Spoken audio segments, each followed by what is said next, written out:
हम सभी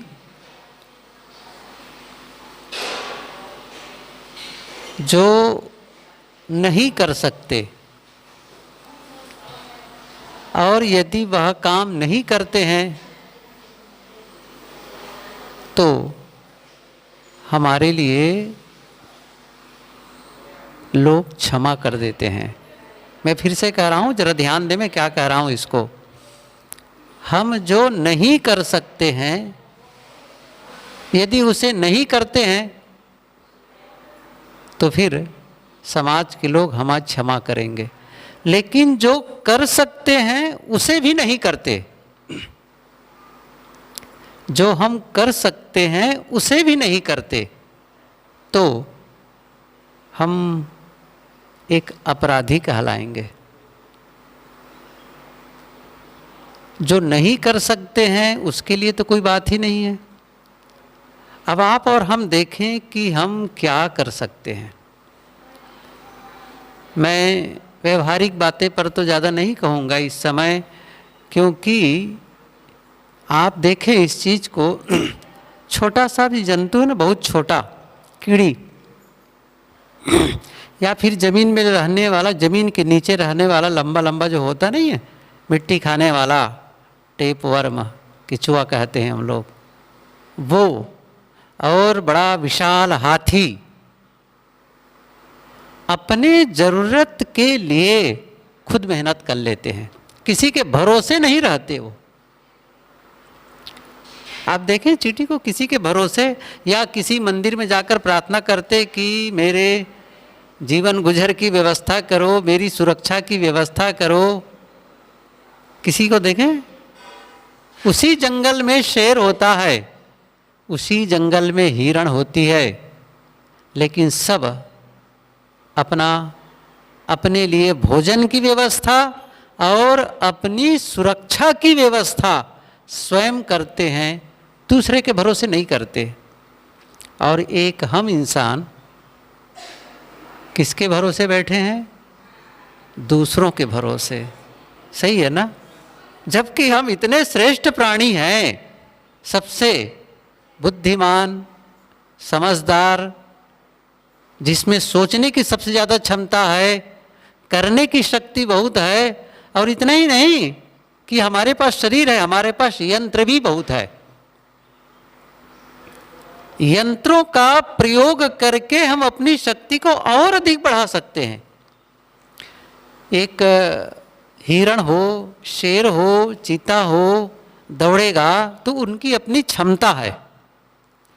आप जितना दौड़ेंगे उसकी एक क्षमता है, लेकिन आप एक ऐसी गाड़ी पर बैठ जाएं कि कोई भी जंगली जानवर आपका पीछा नहीं कर सकता है, इतनी तेजी से भाग सकते हैं। तो आपकी शारीरिक क्षमता है, साथ साथ आप में जो उपकरण हैं, जो यंत्र हैं, जो मशीन है, उसका उपयोग करके आप और हम अपनी शक्ति को और बहुत बढ़ा लेते हैं। और इसके बावजूद हम भरोसा किए बैठे हैं अपने जीवन गुजर के लिए और अपनी मानसिक शांति के लिए। और मैं उसे बहुत थोड़े में कहूँ तो सुखपूर्वक जीने में, सुख से जीने में, प्रसन्नतापूर्वक जीने में हम दूसरों का भरोसा करते हैं। कोई हमें सहारा दे दे, कोई हमें आशीर्वाद दे दे, कोई हम पर कृपा कर दे। तो मैं क्या कह रहा था, जो नहीं कर सकते उसकी तो कोई बात ही नहीं है। अभी बहुत सारे उदाहरण सुन रहे थे ना कि पैर कटने के बावजूद वो एवरेस्ट क्लाइंबर बन गई, कितनी कितनी बातें हुई। मैं ये भी नहीं कह रहा हूँ कि आप एवरेस्ट की चोटी चढ़िए, मैं ये भी नहीं कह रहा हूँ कि आप हवाई जहाज़ पर जाइए और वहाँ से आप छलांग लगाइए, पैराशूट ऐसा पहन लीजिए और छलांग लगाइए, ये भी नहीं कहा जा रहा है। क्या कहा जा रहा है? सुखपूर्वक जियो, प्रसन्नतापूर्वक जियो। तो क्या यह भी नहीं कर सकते?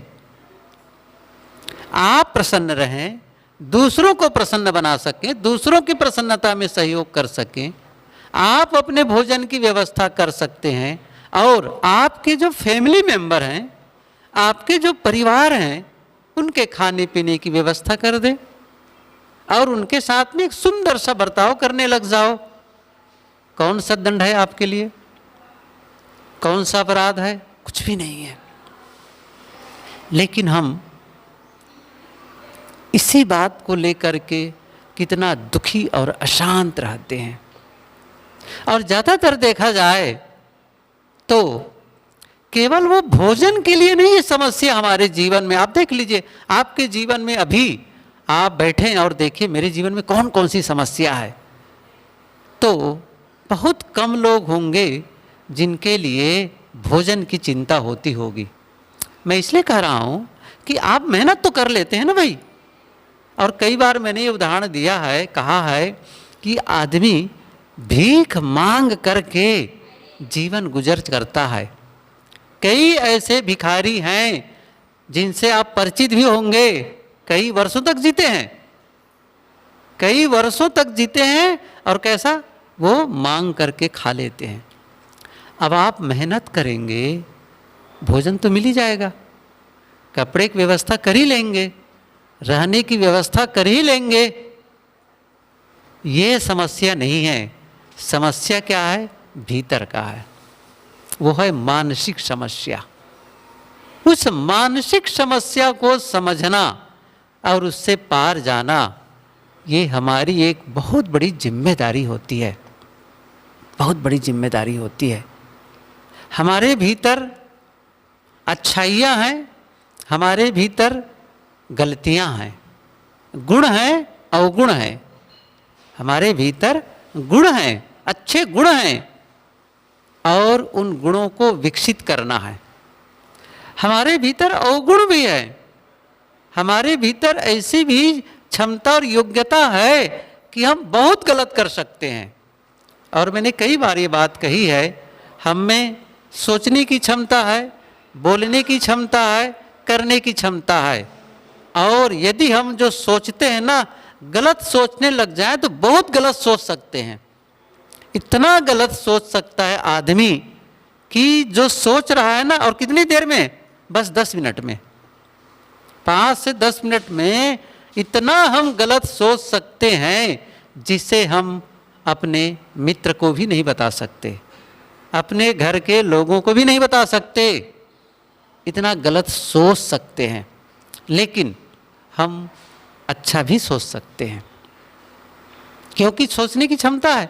अच्छा भी सोच सकते हैं और इतना अच्छा सोच सकते हैं, यदि उस विचार को बनाए रखें और उस पर काम करने लगें तो जीवन ही बदल जाए, जीवन ही बदल जाए। इतने अच्छे विचार भी आते हैं हमारे अंदर। मैंने क्या कहा, हम सब में गलतियां तो हैं, लेकिन गलतियां ही नहीं हैं, अच्छाइयां भी हैं। या मैं कह सकता हूं अच्छा करने की योग्यता भी है, अच्छा करने की योग्यता भी है। अर्थात हम उसमें परिवर्तन ला सकते हैं, अपने कर सकते हैं। ऐसे ही बोलने के लिए, ऐसे ही बोलने के लिए, बोलने में भी हम गलत बोल सकते हैं, लेकिन गलत ही नहीं बोल सकते हैं, अच्छा भी बोल सकते हैं। मैं यही तो कह रहा था अभी, जो नहीं कर सकते वो नहीं कर सकते, उसको छोड़ दीजिए। लेकिन जो कर सकते हैं वो तो करना शुरू कर दें, हम वो तो करना शुरू कर दें। वो क्या है? मीठा बोलना। क्या हम में से कोई कह सकता है मैं मीठा नहीं बोल सकता, मैं प्रेम से नहीं बोल सकता, मैं किसी के लिए अच्छा भाव नहीं रख सकता? ऐसा तो नहीं कह सकता कोई। रख सकते हैं।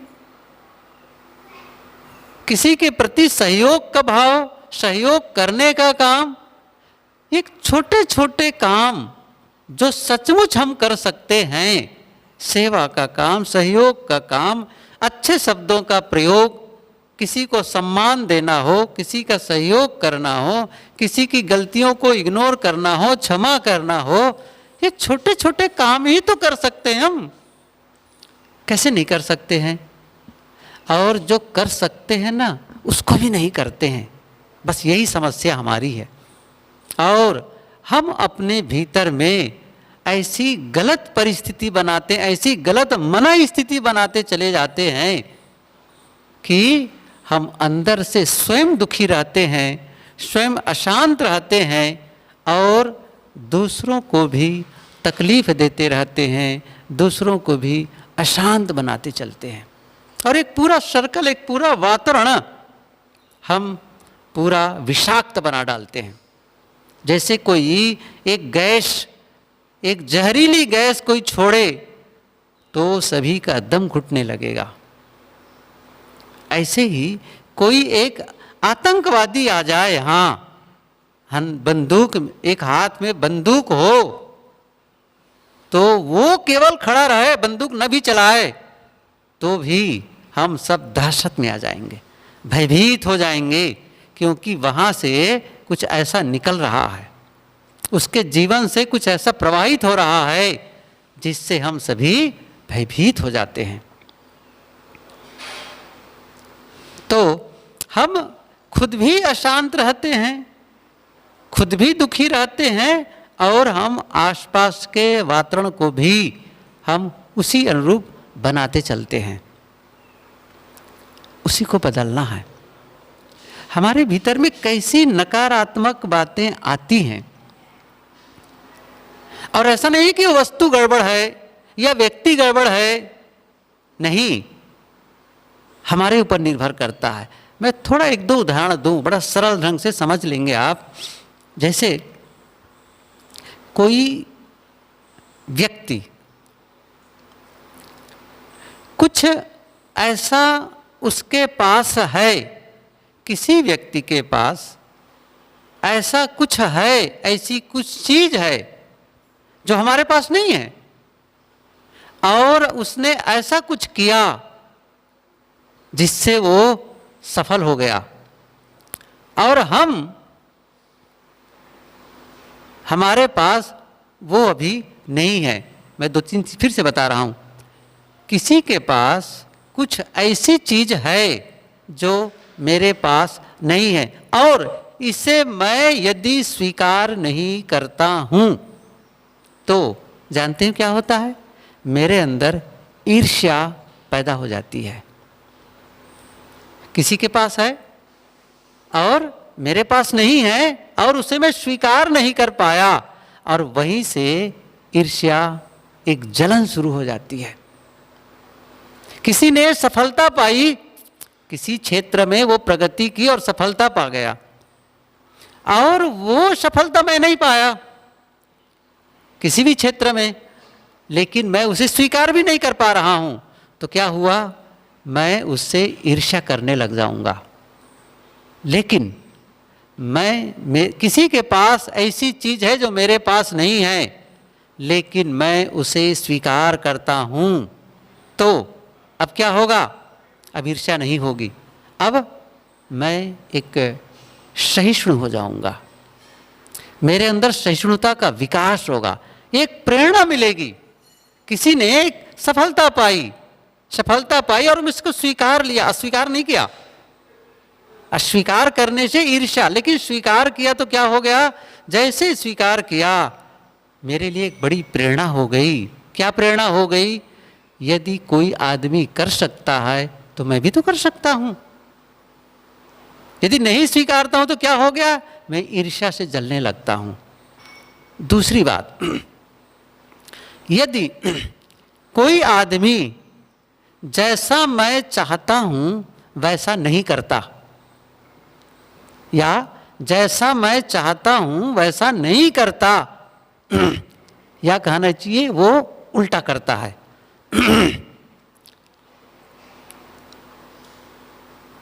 और यदि मैं उसको स्वीकार नहीं कर पाया तो उसके प्रति क्रोध आएगा। कब क्रोध आएगा? मैं जो चाहा या उसने जो किया वो मैं नहीं चाहा, मेरे इच्छा के प्रतिकूल हुआ और उसे मैंने नहीं स्वीकार किया, तो क्या हुआ? क्रोध। क्योंकि मैं चाहता हूं ऐसा हो और उसने वैसा नहीं किया, तो क्रोध आएगा। और यदि क्यों, मैं तो स्वीकार नहीं किया उस चीज को। लेकिन यदि कोई किया वैसा, कुछ ऐसा उसने किया जो मैं नहीं चाहता और उसके बावजूद उसने वैसा कर दिया, तो क्या हो गया, क्या होगा, तो क्या होगा, मैं उसे स्वीकार लिया। जैसे स्वीकार किया वैसे ही मेरे भीतर की जो सहिष्णुता है, सहन शक्ति है, वो बढ़ने लगेगी, सहन शक्ति बढ़ेगी। तीसरी बात, छोटी सी बात है ये, कोई मुझे ऐसा कुछ करता है जिससे मुझे भावनात्मक चोट पहुंचती है, मेरी भावनाएं आहत होती हैं और मैं इसको स्वीकार नहीं करता, तो जानते हैं उनके प्रति मेरे मन में घृणा होगी। किसी ने मुझे मानसिक चोट पहुंचाई, मेरा अपमान किया, मुझे कटु कहा, कुछ भी ऐसा कुछ किया और मैं उसे स्वीकार नहीं कर पाया, तो जो मेरे साथ ये जो किया है ना, उस व्यक्ति के प्रति मेरे मन में घृणा होगी। लेकिन किसी ने मुझे मानसिक चोट पहुंचाई और मैं उसे स्वीकार किया, तो फिर वो मेरे लिए क्षमा का अवसर भी हो सकता है, फिर वो क्षमा का कारण बनेगा। अब बात यहाँ पर क्या आई, मैं ये बताना चाहता हूँ कि जो वस्तु है या व्यक्ति है, वो मेरे भीतर सकारात्मक नकारात्मक पैदा करने में कारण नहीं है, कारण मैं हूँ। यदि उस घटना को, उस स्थिति को मैं स्वीकार किया, इसका मतलब मैं सकारात्मक हो जाता हूँ। जैसे ही नहीं स्वीकार किया या अस्वीकार किया, वैसे ही मेरे भीतर में नकारात्मकता आने लगती है। तो जब कभी भी हम अपने जीवन में देखें कि जब कभी मैं किसी बात को लेकर के परेशान हूँ, तो ये न देखो कि क्यों, किसके नाते परेशान हूँ, ये देखो मैं क्या स्वीकार नहीं कर पा रहा हूँ। कुछ तो है, किसी का गलत व्यवहार नहीं स्वीकार पा रहा हूँ, किसी की वृद्धि नहीं स्वीकार कर पा रहा हूँ, कोई भी ऐसी घटना घटी है जिसे मैं स्वीकार नहीं कर पाया, और बस मेरे अंदर एक ऐसी भावनाएं जगने लगेंगी जो मुझे परेशान करेंगी। लेकिन घटना घटी, जैसे मैंने कई उदाहरण दिए, जैसे किसी ने मुझे कटु कहा, गलत कहा, या उसके पास सामान ज़्यादा हो गया, उसको सफलता मिल गई, और मैंने कहा ठीक है ना, उनके पास योग्यता है, उसने सफलता पाई है, और उसका अपना स्वभाव है, उसने अपना बोला, उनका ढंग है।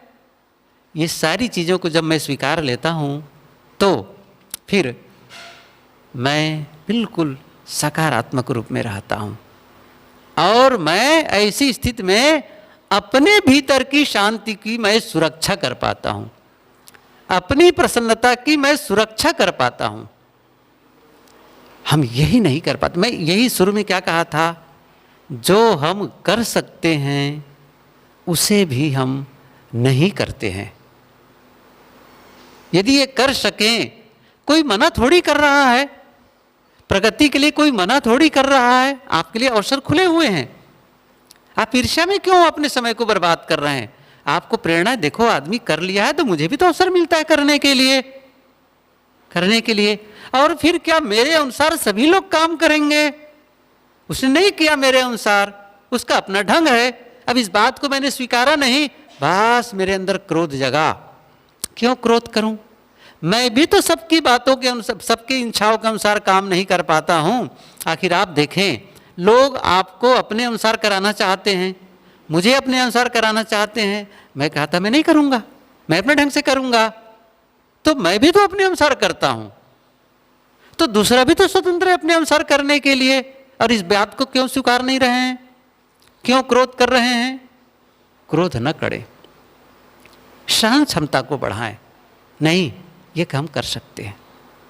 ये क्या है? हम सहन शक्ति, क्योंकि उनका अपना स्वतंत्र व्यक्तित्व है किसी व्यक्ति का, और उसको मैं क्यों उस पर जाकर के मैं इतना उस पर मैं क्रोध करूं या उस पर मैं प्रहार करूं? ज़्यादातर होता क्या है, हम सब जो जोर से चिल्लाते हैं, किसी की आवाज़ को दबा करके, किसी पर हम ऐसा शब्दों का प्रहार करके, चाहे देखिए क्यों ऐसा करते हैं, या तो हमारी योग्यता किसी भांति ज़्यादा है, या हम कैसे पद पे हैं, या हमारी उम्र ज़्यादा है, कुछ कारण है तभी हम ऐसा करते हैं। जैसे मैं आपको बताऊं, आप किसी ऑफिस में काम करते हैं और आपके ऑफिस में आपका जो अफसर है, आपका जो बॉस है, वो आपको डांट दिया, आपकी गलती नहीं है ना, इसके बावजूद डांट दिया, तो क्या आप उस पर चिल्लाएंगे? नहीं चिल्ला सकते, समझ रहे हैं ना, नहीं चिल्ला सकते, क्योंकि पता है मैं यदि चिल्लाया तो फिर ये खतरा हो सकता है मेरे लिए, मेरी नौकरी के लिए, इसलिए नहीं चिल्लाएंगे। आपका पद छोटा है, योग्यता कम है, लेकिन कहीं आपका चपरासी कहीं चिल्लाया तो, कुछ किया तो आप चिल्लाएंगे, या घर में आपका बच्चा या आपकी पत्नी या आपका सदस्य कोई क्यों चिल्ला रहे हैं? इसलिए कि आपका थोड़ा से पद ज़्यादा है, और चिल्ला करके उस पर हम ये समझ लीजिए उसको नियंत्रित करना चाहते हैं, और कोई कारण नहीं है। दूसरों को नियंत्रित करने का अधिकार हम में है नहीं है। हम किसी के जीवन को जबरदस्ती नहीं कर सकते। यदि इन बातों का ध्यान रखें तो निश्चित रूप से हम ये जो नकारात्मक विचार आते हैं ना, इनसे हम धीरे धीरे अलग होने लग जाएंगे, अलग होने। और जब क्रोध जब लंबे समय तक रुकता है ना, ध्यान दीजिए, और वही क्रोध द्वेष बनने लगता है। जैसे बारिश का मौसम है, बारिश हो और पानी जब आए नीचे वो बह जाए, पानी आया और पानी गया, कोई दिक्कत नहीं है। लेकिन पानी कहीं गड्ढे पर रुक गया, 2 दिन 4 दिन 10 दिन 20 दिन, महीना भर, 2 महीना, और वो पानी सड़ने लगेगा। समझ रहे ना, वो पानी सड़ने लगेगा। ऐसे ही कभी कभी क्रोध आया और वो रिलीज हो गया, निकल गया किसी बात को लेकर के, किसी ढंग से, किसी क्षेत्र से, तो वो चला गया। लेकिन यदि वो रुका हुआ है, वहीं से द्वेष शुरू होता है, द्वेष। और ये द्वेष अंदर में जब होता है ना, ये हमारा बहुत बड़ा दुश्मन है, बहुत नुकसान करता है। और वो न जाने फिर दूसरे के प्रति कैसी कैसी विचार, कैसे कैसे भाव, और कैसे कैसे एक गलत चीज़ें हम उनके प्रति करने लग जाते हैं, गलत विचार उनके प्रति, गलत व्यवहार उनके प्रति, गलत शब्दों का प्रयोग करने लग जाते हैं। क्योंकि हमारे भीतर में, जैसे मैंने कहा ना, पानी सड़ रहा है, जो अंदर विचार है ना वो रुका हुआ है, वो नकारात्मकता ठहरी हुई है, और वो एक अंदर में कितना नुकसान कर रहा है, नुकसान कर रहा है। इसे बचाएं, इसे हटाएं, ये बहुत जरूरी है। इसे स्वीकार करें कि इसको बचा करके रखना है। हम निर्णय नहीं ले पाते जीवन के लिए। हमें तो सोचना है ना कि मुझे कैसे जीना है, मुझे कैसे बोलना है, मुझे कैसे सोचना है, मुझे कैसे करना है, हमें ही तो निर्णय लेना है। हम लंबा समय बीत जाता है, हमें अवसर मिलता है, हम निर्णय नहीं ले पाते हैं। और आपको निर्णय कभी जब परिस्थिति बनती है ना, तो बहुत जल्दी निर्णय लेना होता है, क्योंकि उस समय अवसर नहीं रहता। जैसे आकर के यहीं पर चिल्लाने लगे, कोई कुछ करने लग जाए, उसी समय निर्णय लेना है, अच्छा क्या मैं भी चिल्लाऊं या मैं शांत रहूं? सही है ना, यही अवसर है। ये बहुत जल्दी, यदि आप देरी किए और चिल्ला बैठे या इंतजार किए, बस तब तो फिसल गया समय।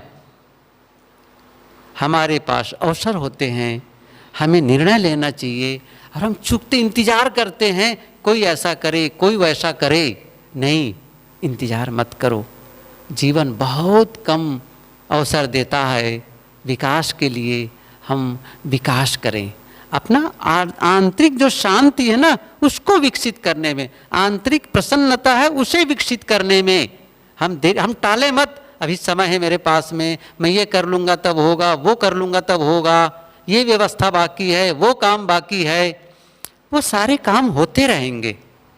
जब आपका सारा काम दुनिया वाला हो रहा है तो आप भीतर से आनंद का अनुभव करने को क्यों टाल रहे हैं? भीतर शांति के अनुभव करने को क्यों टाल रहे हैं? भीतर की जो नकारात्मकता है उससे अलग होने के लिए क्यों प्रयत्न नहीं कर रहे हैं? अंदर अंदर में भीतर में द्वेष पनप रहा है, भीतर में ईर्ष्या पनप रही है, भीतर में क्रोध है, भीतर में घृणा है किसी के लिए। क्या इन सब नकारात्मक भावनाओं को लेकर के हम सुखी हैं, आनंदित हैं? हो ही नहीं सकता है। गलत चीज़ों का संग्रह करके हम कभी भी आनंदित नहीं हो सकते हैं। क्या करना है? निर्णय लेना है, उससे अलग होना है और हमारे भीतर जो अच्छाइयाँ हैं उन अच्छाइयों को विकसित करने का काम शुरू कर देना है।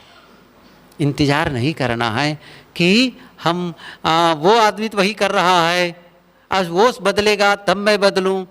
क्या होता है, घर के लोग बदल जाएंगे तब तो मैं बदलूं, पत्नी ठीक हो जाए तब तो ठीक हो जाऊं, वही गड़बड़ कर रही है या वही पति के लिए कर रहे हैं वही गड़बड़ कर रहा है, बच्चे गड़बड़ कर रहे हैं, सास गड़बड़ कर रही है, बहू गड़बड़ कर रही है, पड़ोसी गड़बड़ कर रहे हैं। अब ऐसा बढ़ते बढ़ते राजनेता ठीक हो जाते ना, सब ठीक हो जाता। कहाँ तक जाओगे दुनिया को ठीक करने के? आपसे शुरू होती है ना निर्णय, कहाँ से? आपसे शुरू होती है, दूसरों से नहीं होती है। आप बदलेंगे आपकी दुनिया बदल जाएगी। ये मत प्रतीक्षा करिए वो बदले तब मैं बदलूं। एक कहानी कहूँ और समाप्त करूं। कैसे हम प्रतीक्षा करते हैं, कैसे निर्णय नहीं ले पाते और कितना नुकसान होता है। एक कहानी ही है। एक जंगल था, जंगल तो एकदम से नहीं था लेकिन फिर भी जंगल के किनारे था। तो वहाँ एक बड़ा सा तालाब था, झील था और उस पर एक उसकी जो तालाब की जो मेड़ी थी उस पर एक बड़ा सा विशाल वृक्ष था। उस विशाल वृक्ष में उसी वृक्ष पर बहुत से बंदर, बंदर ही तो कहते हैं, बांदरा, तो वो दोनों प्रकार के नर मादा, दोनों प्रकार के बंदर और बंदरिया दोनों ही उस पर बहुत सारे वहाँ पर बैठे हुए थे। इतने में एक आकाशवाणी हुई। आकाशवाणी क्या हुई? अभी थोड़ी देर बाद बिजली, आकाश में बिजली चमकेगी और बिजली के चमकने के तुरंत बाद बिना समय गंवाए कोई बंदर या बंदरिया यदि उस तालाब में, जो पेड़ के नीचे तालाब है, उस तालाब के पानी में कूद जाए तो फिर यदि बंदर कूदा तो वह इंसान आदमी बन जाएगा और कहीं बंदरिया कूदी तो वह स्त्री बन जाएगी, नारी बन जाएगी। और सचमुच जैसे आकाशवाणी समाप्त होती है वैसे ही एकदम से बिजली चमकती, जोर से कड़क की आवाज़ के साथ में चमकती बिजली। और इतने में क्या हुआ, एक जो बंदरिया थी वो छपाक से कूद गई बिना कुछ देरी किए। अब क्या हुआ, बस जैसे कूदती है और थोड़ी देर के बाद में सचमुच वो सुंदर युवती के रूप में बाहर आ गई। अब जब ये ऊपर के जितने बंदर और बंदरी सब देखे कि अब देखो सचमुच वो एक युवती स्त्री बन गई है, अब फटाफट सब कूदने लगे, फटाफट सब उस तालाब में कूदने लगे। लेकिन कूदने से क्या हुआ, जैसे कूदे थे बंदर वही बंदर बन के निकले, क्योंकि वो बिना देरी किए, बिना पल गंवाए वो काम करना था। ये सब देखे तो एक उस राज्य का राजकुमार भी कुछ हवाखोरी के लिए कुछ घूमने आया था और दूसरे पेड़ के नीचे बैठ करके जब आकाशवाणी वो भी सुना तो देखने लगा क्या हो रहा है। और सचमुच जब देखा तो आश्चर्य लगा। जब आश्चर्य लगा तो आया वहाँ तक बंदरों के पास में और कहा, आकाशवाणी तो सबके लिए हुई थी ना, फिर आप लोग क्यों नहीं कूदे? कूद जाते, मनुष्य हो जाते। तो बंदरों ने क्या कहा, उन बंदरों ने कहा, हम सोच रहे थे क्या आकाशवाणी हुई है तो हम में से कोई कूदे पहले, कोई छलांग लगाए, अब उसको देखेंगे कि बनते हुए सचमुच है कि नहीं है, तब हम देखेंगे तो हम भी कूदेंगे। पहले तो सोचा कि विश्वास ही नहीं हुआ। दूसरी बात हुआ क्या कि यदि जब तक देखे कि वो सचमुच युवती बन गई है और हमने भी कूदा तो हम तो ज्यों के त्यों निकले।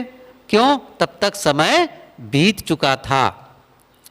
फिर जो सचमुच वो जो बंदरिया थी, जो एक युवती स्त्री बन गई थी, उनसे राजकुमार ने पूछा, अच्छा ये सारे बंदर नहीं कूदे, तुमने ही क्यों छलांग लगाई? तुम किसी की प्रतीक्षा क्यों नहीं किए? उन्होंने कहा, देखिए आकाशवाणी हुई थी, आकाशवाणी में ये तो नहीं कहा गया था कि आप बंदर से कुत्ते बिल्ली होंगे, ये भी नहीं कहा गया था कि आपकी प्राण चले जाएगा, आपकी जान निकल जाएगी, मर जाओगे, ये भी नहीं कहा गया था। और बिना देरी किए हुए तो मैं किसी की इंतजार किया। मैंने सोचा यदि मैं कूद गई और आकाशवाणी सही है तो मेरा शरीर बदल जाएगा, और नहीं तो मैं बंदरियत हूँ ही ना, उसमें तो कोई घाटा नहीं है, वो तो है ही है। इतनी बात राजकुमार सुनकर और उनकी तत्क्षण बहुत जल्दी निर्णय लेने की क्षमता और उनकी बुद्धि को देखकर कितना खुश होता है, और उसको कहा, बस अब आपको मेरे साथ चलना है, और उसको अपना वो रानी बना लेती है। शरीर ही नहीं बदला, उसका किस्मत भी बदल गया। ये कहानी है, घटना नहीं है, लेकिन एक कहानी का संदेश क्या है? कहानी का संदेश है आप प्रतीक्षा मत करें दूसरों को अच्छा होने की, कि क्या करें, खुद को अच्छा बनाएं। और आकाशवाणी हर समय हो रही है, अभी आकाशवाणी कर ही रहे थे, सही है कि नहीं है? ये बोल रहे आकाशवाणी ही तो है। संत लोग तो हमेशा आकाशवाणी कर रहे हैं, लेकिन उस पर विश्वास नहीं हो रहा है कि सचमुच ऐसा होगा कि नहीं। इसलिए आवश्यकता है कि हम ये निर्णय लें और अपने जीवन को बदलने का संकल्प लें, तो और छलांग लगाएं। कहने का मतलब है छलांग लगाएं तो आपका जीवन बदलेगा, जीवन बदलेगा। इन्हीं शुभकामनाओं के साथ आपको साहेब बंदगी साहेब।